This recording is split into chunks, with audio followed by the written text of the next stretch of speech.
So MSI have sent me over this tiny half-a-litre mini PC. This is the MSI Cubi AI NUC.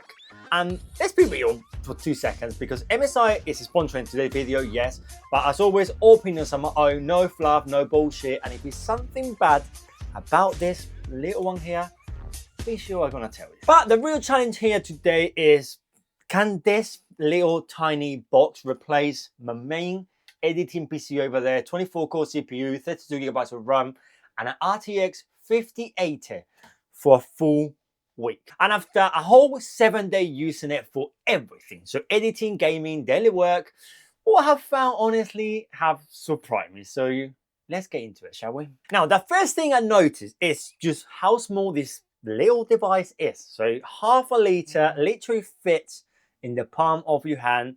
And don't be fooled, because inside you got 16 core 22 thread Intel Core Ultra 7 157H, integrated Intel graphics, 16GB of RAM DDR5, and a whole terabyte Gen 4 SSD NVMe. Intel SoC architecture combines the CPU, GPU, AI engine, memory controller, and connectivity all in one single pack. So that means that this tiny machine is more efficient than it looks. Now, if you like me and you like tinkering and taking stuff apart, you can actually upgrade the RAM up to 64GB and also add an extra M.2, one of the little ones, or 2242 SSD for some extra storage. The cooling is well throughout. Heat pipes, VRMs, and vents keep the CPU from throttling. And in a 30-minute Cinebench 2024 test, I only peak at 91 degrees, which is expected for this mini PC of the site, but honestly, it stays super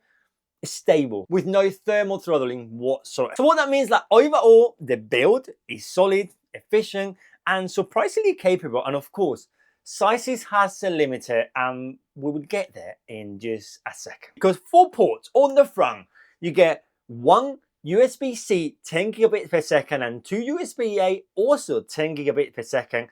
And at the back is where everything shines. You get 2 Thunderbolt 4 port with DisplayPort 1.4, 2 HDMI 1.1 output, and a dual 2.5 gigabyte LAN. Wireless options include Wi-Fi 6E, that is this model that I got here, or Wi-Fi 7, of course, depending on the model, and Bluetooth 5.4. So for something this small, the I/O is generally solid. So you can run multiple monitors, fast storage, and high-speed network, everything you want, all in this little package. However, here's the quick truth, because 70% of you people watching this channel are not subscribed. And honestly, that's okay.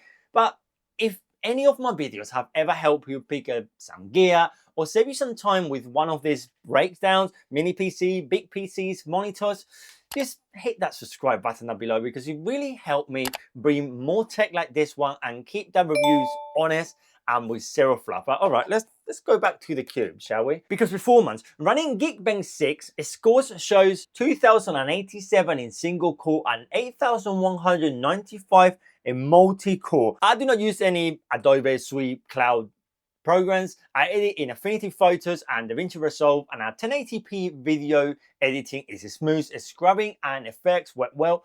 4K editing is possible, but it's a little bit slower without a dedicated GPU. In Affinity Photos, image loads instantly thanks to the fast Gen 4 SSD. So honestly, for every day, it performed better than I expected. But now let's talk some gaming. Because gaming in a package like this is normally where these little mini PCs normally fail. This is more like do your homework or some stuff. But light and indie games like Polybridge 3 locks at 60 frame, Power Wash Simulator 2 and Bass Simulator ran smooth at 1080p with medium to high in settings, and Rocket League is playable at 1080p. And the same with Roblox, Minecraft, The Sims, CSGO 2, Fortnite, all works really well in mid to high settings. And AAA games is playable. So Forza Horizon 5 at 1080p, ultra low settings with XeSS in performance mode, we're giving you about 35 to 50 frames per second. And the same scenario with Cyberpunk 2077, ultra low settings, XeSS in performance mode, you are seeing about 35 to 45 frames per second. So It is not unplayable, but yes, you are getting ultra low resolution, but that's just the reality. Integrated graphics cannot compete with, well, high-end GPUs that we got in my main PC over there. So moving to the cycle, and if you focus is light gaming and creative work, well, this is the one. But you're probably thinking this is getting super hard attached and the fan is just going everywhere. But honestly, as I mentioned, Cinevent's half-an-hour test, temperature hit 91 Celsius, but it stays stable with no throttling whatsoever. The fans honestly ramp a little bit under load, but not super loud. It was actually normal. It was easy to still use and still work and still do voiceovers with this thing behind the monitor, just spinning that. For a tiny box, honestly, the cooling has surprised me. Very similar. Internally, the cooling is very similar to a laptop. It's just straight on top of the CPU, and it's just got a blower fan that it does exhaust through the bottom and through the sides, and it keeps the thing well cool. But as you know me, it's time for the honest breakdown. Because pros, yeah, this is a solid build, got a strong CPU inside for the design. It's excellent. You got, well, great ports, Thunderbolt 4, dual gigabyte LAN. It's smooth for 1080p editing workflow, handles indie games and like some lightweight games, quiet, and in normal use is brilliant. Got upgradable RAM as well, got an extra SSD slot, so it's great just as a mini PC for the kids to do some homework. However, well, be for sure that it's not going to be running AAA games. 4K editing is alright, and it does hit 90 degrees under very heavy load, because after a whole week using this thing every single day for everything, that literally just went out the window.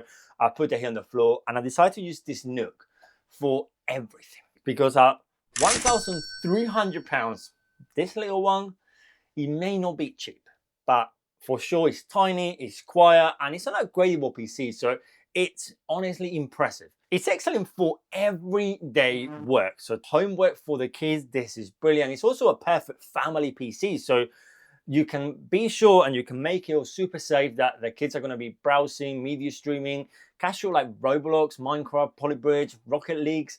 And parents could even set it up to have this as a control living room PC gaming. So small, little, all you need to do is just plug up HDMI monitor into this and it's ready to go. And if you really want to push it down the road, as I mentioned, you can upgrade the RAM to 64 gigabytes, add a second NVMe if you need some growth in here. This MSI Cubi AI NUC is genuinely solid.